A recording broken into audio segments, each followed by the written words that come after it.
poison, poison, poison, poison. It's crazy how you're on my, kinda crazy how you're on my. Girl, you poison, poison, poison, poison, poison. Good kind.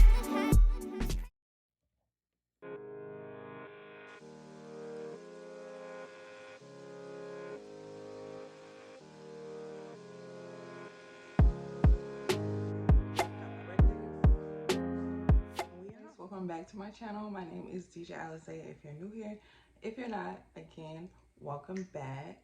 So today is another weekly vlog. It's gonna be basically like just my life kind of this week. Also, you know, I'm going to work, so it's still weekend on life of a new grad nurse, but also just my day-to-day life, being a mom, just like chilling day to day, what I do each week to just like kind of reset, which can happen on any day for me since I'm a nurse and my schedule is variable. So today, which is Monday, which is a weird day to do a reset, but it's my reset day because I usually don't work on Mondays. Sometimes I'm able to do like a Sunday, sometimes it's Monday, sometimes it's Saturday. You never know. So if you guys want to continue watching this video, don't forget to please like, comment, and subscribe, and stay tuned.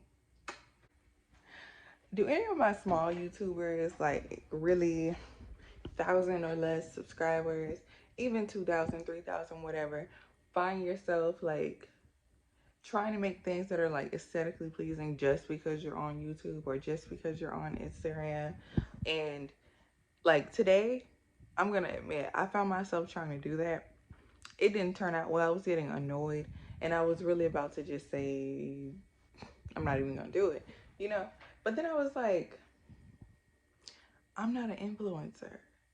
People want to see my real life. You know, people want something that's relatable. And this is my real life. This is what I do on a day-to-day basis. This is what I eat. You know, it's really nothing special. It's like French toast, yogurt, fruit. I'm not about to go in there and make a whole full-on breakfast. No, I don't eat that. Like, I'm not going to eat it. I don't eat it on a day-to-day basis. So why would I try to today? You know? So, no. I really had to stop myself, sit myself down and be like, girl, that's not what we're doing. That's not what we're doing. But it's like, it's so easy to just like start doing it. I don't know. Or try to start doing it because it's like, it's what you see all the time. And you see all this like fakeness when most people live like me. Or, you know, um, and like, you know, it's just like you do things on the internet because you're worried about what people are gonna say and how they're gonna feel. So somebody's always gonna be negative. If you look under those like aesthetically pleasing videos, there's still negative comments. Like no matter what, you're gonna get it. As I was saying, I found myself about to do these like unnecessary things that I don't do in real life just for the sake of being on YouTube. But like that's not me. And I'm gonna be real if I'm gonna be on here because it's like this is a hobby for me. It's not even like my full-time career, which is being a nurse. So why would I, you know, and that's, I feel like that's what makes YouTube and being an influencer and being a you know, like a social media influencer, pretty much making that like exhausting because they're not being on here being real. They're trying to like put on this persona that they think, you know. And right now it seems like everybody has the same persona. Everybody is the same. Nobody is their own person. As soon as something becomes trendy, everybody starts doing it. Like you'll see on social media, like everybody's like, "Oh, I'm in my soft girl era." One person said it, now everybody's saying it. Then it was how to be that girl, you know, like just be you, you know, and it's like I try to steer away from that because it's so easy to like get in that and then not feel like what you're doing is good enough, and it is. So don't even. I try to steer away from it. You should too. Well, I'm not even gonna tell you guys what to do. It's really up to you. But that's what I do. What? What's up? What's up? Obviously, he wants to be a part of the vlog. Anyway, Um, yeah, so it's just, for the most part, my life is pretty chill, and that's what you guys are gonna see, me being me. Um, today, I'm not even gonna come on here and act like I have a plan for y'all, because I really don't. I'm just walking you guys around, showing you what I do decide to do today, because I don't know. And it's my first real day off, because yesterday we were in Miami and I was off, but I was like, I had just got off of my shift, so it didn't even feel like a day off to me. Today is my first like official day off, because you know when you work nights you get off the next morning. So today's like my first official day off, and then I have the next 3 days, and I go back on Thursday again, and I repeat my same Thursday, Friday, Saturday this week. Um, yeah, so just to update you guys on that, hopefully this week is a better week at work than last week. Last week was super stressful. I know partially because it was like my first week independent, I had so much anxiety, but also too just because of the type of patients I had and the ratio. And my unit is very like high acuity. Ugh. My unit is very high acuity, so really I should only have like 3, 4 patients max. And at night I always have 5. Always at 5. When I was orienting in the days that you guys seen on my orientation vlog, um, I only had 4 patients. And it was like, it was very rare to have 5. And if we did have 5, it was only for like a little part of the day. And then we would split again, or they'd have someone come in, and then we'd have 4 again. But on nights, we always have 5. We almost never have a CNA, so then we're doing that. Like, it has its perks. Like, I love working nights because I'm not the most social person, and so not having really to deal with families, doctors, everybody else that comes to the hospital besides you and your patient. Like I said before, I feel like I can really be a nurse at night, you know, but and not having the resources, he's just being loud. Not having the resources really does suck sometimes. So yeah, I'll talk to you guys in a bit.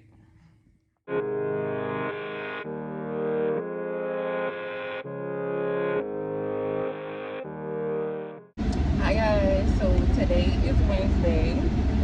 I'm in the car. I wanted to start this vlog earlier, but I had a lot of things going on, trying to get baby ready, trying to get myself ready, and now we are finally on our way to the doctor's office. So, yeah, today is the day before I have to go to work. I don't know if you guys can hear me with all the air, but today is the day before I have to go to work. He has his doctor's appointment today, which I was already supposed to leave for, but car seat mishaps, clothes mishaps, you know, stuff like that, the normal when you have a baby. So I'm on my way now. I'm still gonna be on time, but I'm not gonna be there at the check-in time that they wanted me, which was like 15 minutes early. I'll still be early though. So yeah, there's that. And then his dad is meeting me there because he had to work today. Unlike me, you know, he works Monday through Friday versus I work my 3 days a week, which is usually the weekend for me. And yeah, so I'm on my way now. He has to get shots today, which I don't think he'll be happy about. He wasn't happy about getting ready, none of it. So yeah, I don't think he'll be happy about getting the shots either. And it's like 5, so yeah. But besides that, I literally just got up for the day. I have not been up. Just now getting up. So yeah, I'll check in with you guys later. And hi guys, I know it's a little dark, but my baby did so good with his shots. Look at him now. He got 5 vaccines but only 2 shots because they put them together, and they have a way of doing some of them oral now, so he also got that. But he did well. He cried for like a second, and then it was literally like, what else, you know? But he did really good. Right now he's a little fussy, so I'm gonna try to put him to sleep. Keeping a close eye on him to make sure he doesn't get a fever or anything like that, because that can happen with these vaccines. Um, but overall, it was good. Um, he's a little chunk of butt, so he. You guys want to see the? I'm gonna let you guys see the thighs because, as they say, he's like a little bit overweight, but it's okay. Look at my chunky man. So cute. But yeah, besides that, I may go to Target today, which I will take you guys with me if I do. I just need to get some skincare things, some makeup, stuff like that. Um, but I may or may not do that today. It might be on Sunday. And then just chill for the rest of the day. So, see you guys in a little bit.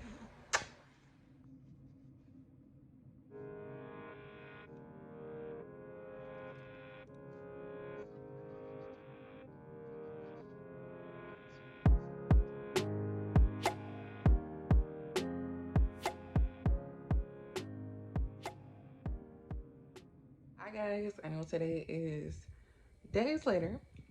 It's been about 3 days. Once you guys last see me, I was at work and it was actually my first shift. Today is actually my second, technically my second day off, but it's like my first like real complete day off. Um, so I wanted to update you guys on this week and what I had going on. So, and the type of patients I had also. So this week it was my second week on orientation. It was my second week off orientation. Things were going a lot smoother this week. And I had, pretty cool patients. My second day, it was just kind of hard to vlog, trying to get used to everything, and just like the way like my station was set up at the nurse's station where I'm sitting, it really wasn't that easy to vlog. So didn't get that. And then also like before work, I was rushing to work like all week. I have a bad habit of waking up late or waking up at the latest time possible. So this week I'm gonna try to do better. Um, but you guys will see that in the next vlog. Also, just getting straight to the point, the patients that I had, they started off smooth, and then yesterday, literally my third shift out of three, I had two patients that were kind of like unstable. So the first patient I had was basically they were on a heparin drip. They had two blood clots in their bilateral legs, so both legs, bilateral lower legs. So both lower legs, with that, all you really want to do with that is make sure that they're still breathing because you don't want that clot to basically like dislodge and travel to like the heart or lungs, which will cause shortness of breath and like, chest pain, all that stuff. So just watching her closely, and then like I had to stop the drip and start her on a new regimen. So there was that. And then my other patient, which was the real like critical type of patient that I had, was a septic patient. So the patient was septic, blood pressure was like 80s over 40s. Um, also was on another drip called cardizem drip, which is nifedipine for nursing students, because I know for me, I only really know generic names. Um, but yeah, he was on a cardizem drip, which is for a lot of patients that have AFib. They are on cardizem drips, and since I'm on a PCU floor, we do drips all the time. But this is my first experience alone with the drip. So yeah. So basically, it's like a balancing game. You titrate it to keep the heart rate down and keep them out of AFib, or titrate it up for that, and then you titrate it down to keep the blood pressure stable and not going hypotensive. But when I got there, he had already basically had like a medical emergency call because of the blood pressure was not staying stable, the heart rate was high. So normally that's normal in sepsis, but with like I don't know how to put this, like patients that are like at risk or older or really young, um, like a child will also or have a bunch of different health conditions that can cause them to die or expire faster, you really have to watch them, and like that's not something you want to keep up. Your body can't like manage in that state.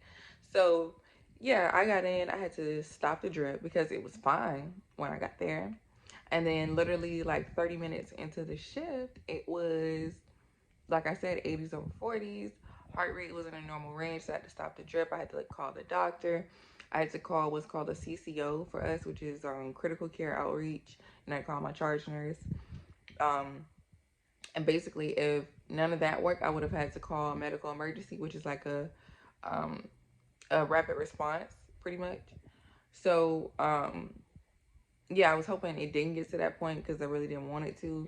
My patient wasn't like symptomatic or anything. Like he didn't look like he was in any type of distress or anything like that. Literally like laughing and joking the whole time. But it's like, how long have you lived in sepsis or been septic, you know? So what I had to do is, you learn this in nursing school, but go into fluid resuscitation, it's called.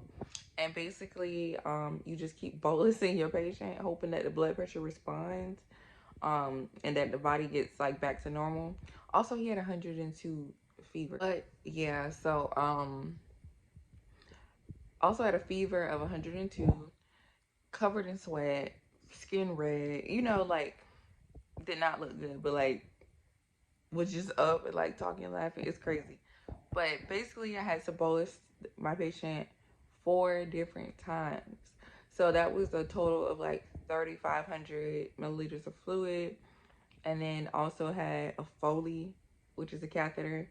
You guys know if you're a nursing school or a nurse. And like the Foley, it wasn't putting out, like it was not emptying. So like, where is this going? I'm thinking maybe like super dehydrated. I don't know. But that didn't happen on my shift.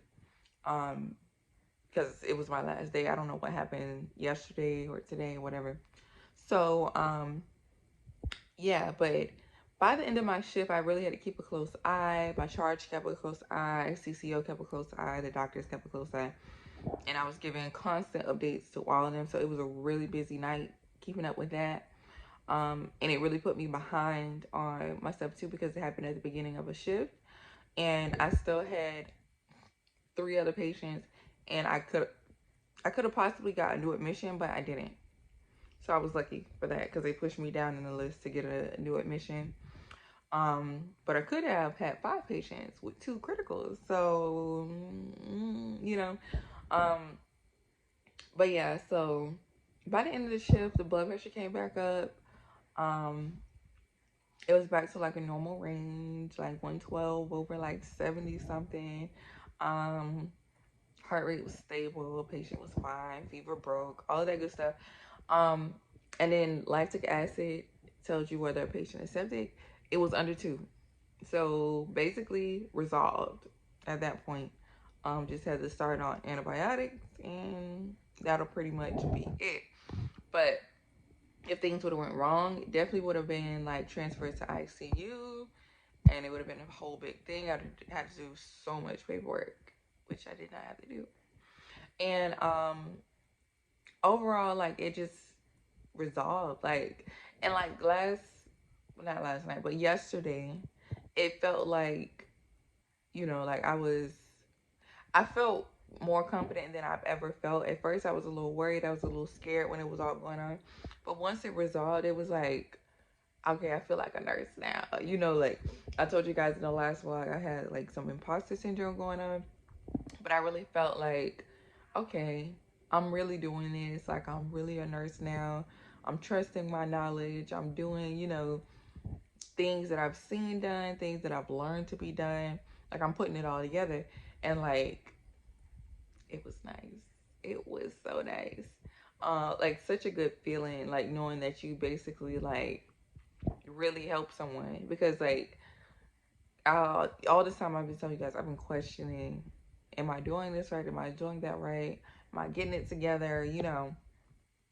So that felt nice. And yeah, so definitely wanted to tell you guys about that, and I'm glad that I've had the chance to. Baby baby is sleeping. So I definitely will close out this vlog right here. So if you enjoyed this video, please don't forget to like, comment, and subscribe. And I will see you guys next week.